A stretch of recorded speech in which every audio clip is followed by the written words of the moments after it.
puppy, I'm inappropriate. I like hearing stories, I like the whole script. You're such a freaky girl, I love it. Hey guys, it's Nikki, Mother New Hope, aka Daddy Issues, and you're probably here because you have a few.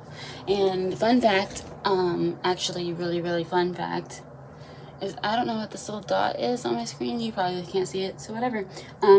Fun fact, actually really fun fact is that I'm not wearing any pants or underwear right now. And I think I just smeared my nail polish while I was scratching my newly shaven bikini line, and I hope I didn't, because like I wouldn't want that there. But like anyways, yeah, hi.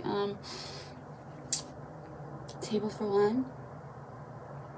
So I'm gonna tell you a quick story. You might have heard it before. You might have not heard it before. Whatever. It's not on this channel. And eventually I want all of my stories on this channel. So let's go. So back in the baby-ho days, when I was back in the days when I was young and naive, I wish the perfect trick would come and find me. But getting hella money doesn't come so easily. All I want is cash that lasts. Okay, anyways. That was embarrassing. So I was a baby hoe still. I was with this, just had met, just started to be with this, moved in with this, and I got a call, and they were like, they were for sure, all this stuff. This is before I changed my rules. I've changed a lot of rules. I've honed my technique based upon my opponent. I've changed a lot of rules based on bad things happening. So this is something that made me change a lot of rules. But I, the person sounded legit. I trusted in that they were going to show up. I went and got a room at the Red Lion Inn, and they did show up, and they were all over the place, bouncing off the walls. I swear to God, a mile a minute, just like men in general, but especially with women of the night, or whatever you want to call us, they cannot hide their true intentions or feelings whatsoever. Like, it's absolutely impossible. Like, only the best of sociopaths can pull it off, in my expertise. And believe me, body count equals expertise, okay? So, like, just shut up. And so there was something off about this, and I just couldn't tell what. He was young. He was probably about 18 years old. He was rather frail, seemed to have a coke addiction, seemed to be sniffing and all over the place. Maybe coke, maybe something else, I'm not sure. But very out of it, all over the place, like I said, and not able to focus. Very nervous, extremely nervous. So back then, how I used to do it was like, I used to feel, because of the Days of Bread book, where we would get reviews for things, and it was so established. It was like 14 years, I think it ran, to where it was considered in bad taste to some people of stature or whatever. And so I to like just immediately grab the money and put it in your wallet or whatever, which you should always do immediately. But I got in the habit of, if I can see it in my peripheral and it looks like the amount and whatever, and I'm closer to it than he is, and I know that I'm not going to let him be around it when I'm not around it, I've got this on lock, okay? So I didn't check the bills. So I could just see them. I could just see that there was, $300 bills or whatever, few $100 bills on the table, and they looked legit. And so he's all over the place. I'm trying to calm him down. I'm like, okay, just lay down. All right, like, have you ever done this before? No. Okay, so you're just nervous. That's what I equated it to. And I'm like, just relax. Just get out of your head. Just stop thinking. It's gonna be fine. It's gonna be, just pretend like we've known each other forever. I'm always super nice to people. I give people the benefit of the doubt.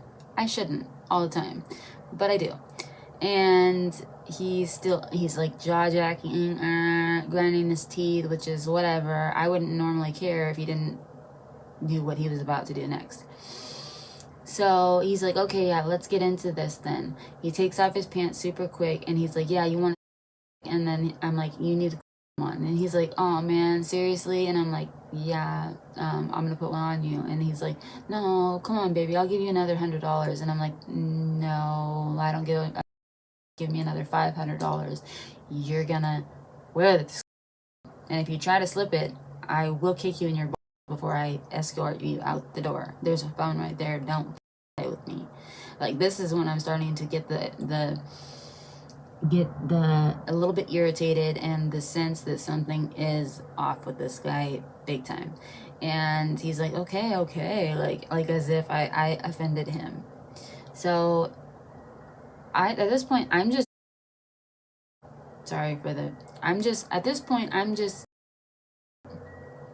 happy hands, okay? And I've got my bra and panties still on and everything, and I'm just doing happy hands, trying to get up, and to no avail.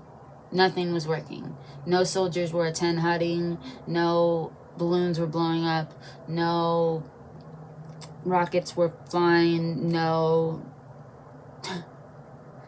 nothing was becoming of any amount of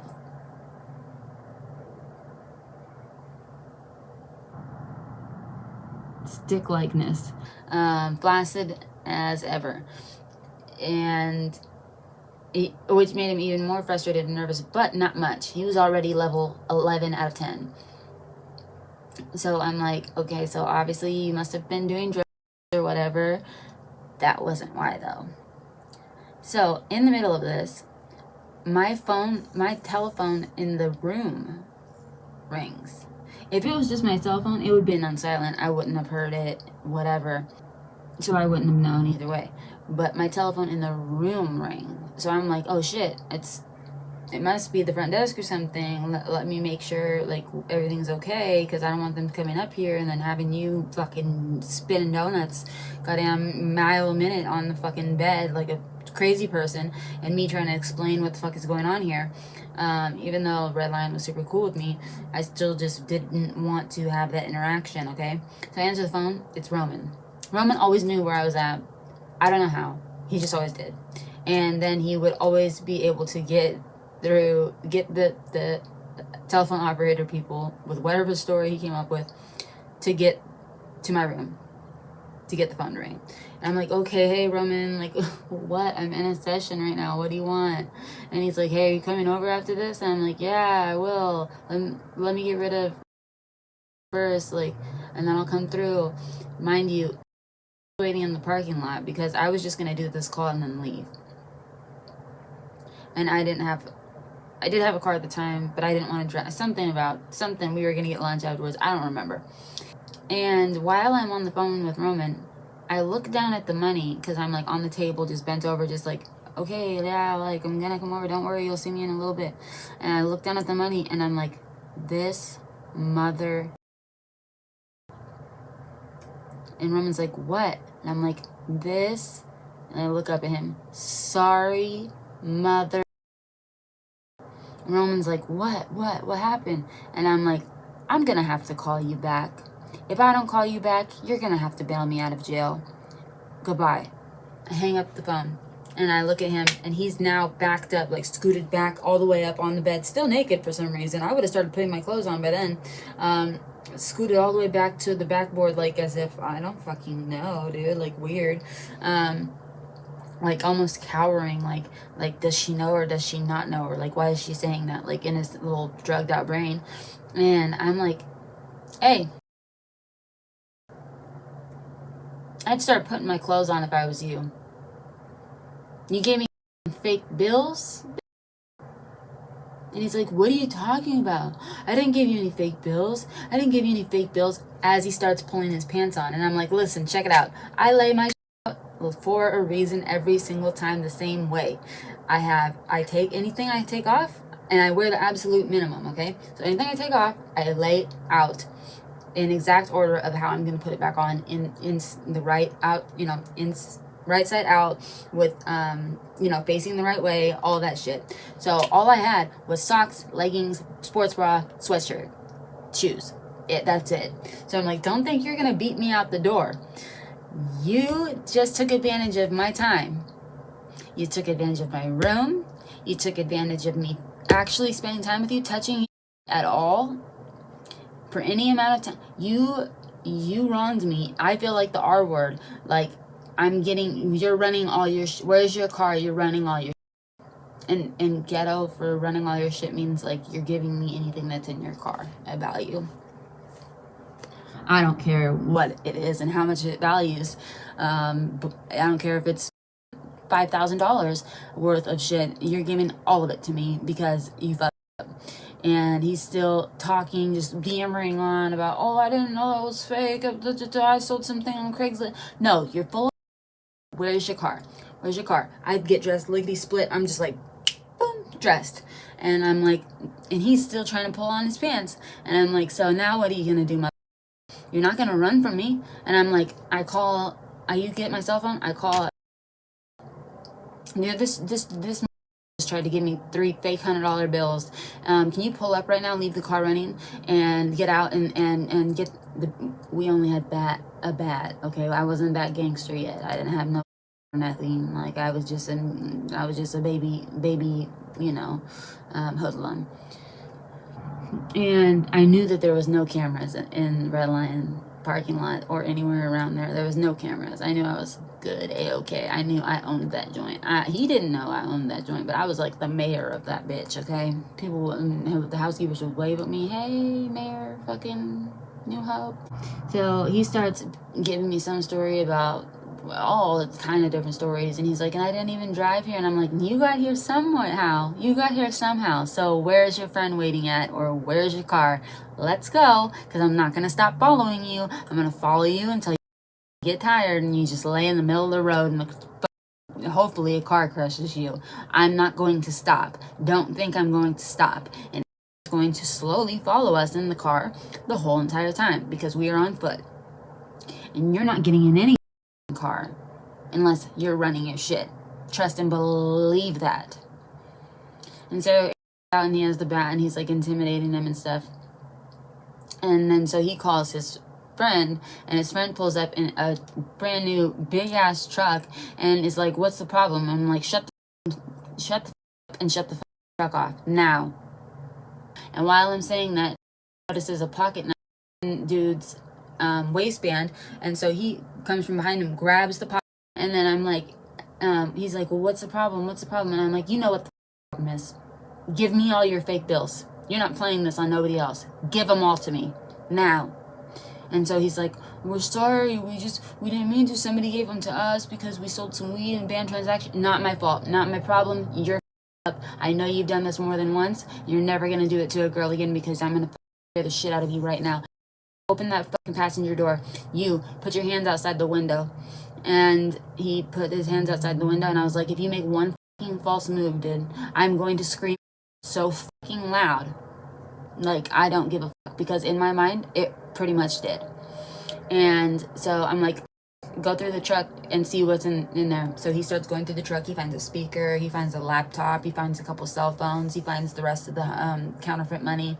He finds various items. I think 2 MacBooks, cell phones, just random, that took the deck off the stereo, pulled the stereo out. Like, and he's like, this is my mom's truck. And I'm like, well, you're going to have to explain to your mom what happened, aren't you? That you tried to give a professional like me fake $100 bills that you printed off at the computer, and it didn't work out for you in your favor. So, but you won't even have to explain it to her, because I'm assuming that this is her truck. I'm going to take the title. She going to have to get a new one. I'm going to know her name, her address, and I'm assuming that these are her laptops. I'm going to get into these. I'm going to find her email address, and I'm going to write her myself. So just know that this is your last moments of freedom. Last moments. Just turned 18, and if you're living with your parents, they're probably going to kick you out. I sure in the would. So, long story short, took their shit, and sent them on their merry equivalent ass way, and ended up getting into the laptop. I did email the mother, offered to give her stuff back if she wanted it. She didn't want anything to do with it. She said that it was their fault. They'll pay for it. She was actually very nice, and surprisingly, she understood that it wasn't my fault and thanked me for bringing, you know, this to her attention. Surprisingly, believe me, this is a one-off situation. And so I ended up selling the laptops and all the other stuff and got well more than the 300, but that's what you get for fucking with me. So until next time, America, or wherever you're watching this, Canada, we love you too. Everywhere else, we love you too. My little new hopesters, my little BB hosts. I want you to drop a like and subscribe, because 78% of you are not subscribed, and I mean, I'd appreciate it. Like, you'll have a special place in my heart, honestly. Thank you. And hit the notification bell, and get ready for my next video that I'll probably be putting out tomorrow or the next day, because I'm planning to blow up on this bitch. Get ready. All the way up. All the way up. Bye, bitch. Love you guys.